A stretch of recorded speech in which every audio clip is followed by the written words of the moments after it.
สวัสดีครับวันนี้ผมจะมาส่งงานแอร์รถดำนะครับ ผมปุรเชษฐ์โมผมนี่ครับคนหน้าคนครับทำอยู่ซันนาคอมนะครับคำสั่งแรกนะครับ เราใช้รุ่นมึงต้องมาตรงนี้ด้วย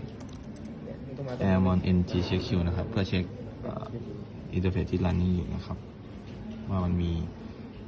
อะไรรันอยู่ก่อนหรือเปล่า ถ้าไม่มีเราก็ทำการ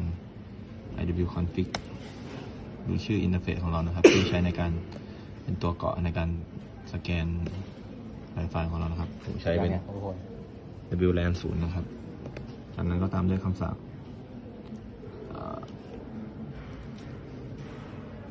แอร์รถดำ NG แล้วก็ start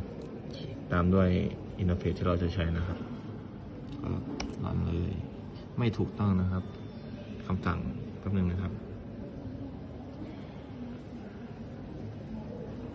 แอร์รถดำ NG มี start หรอ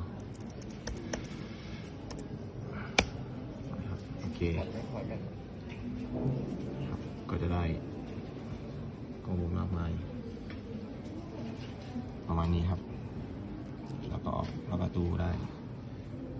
ก็จะมี VSID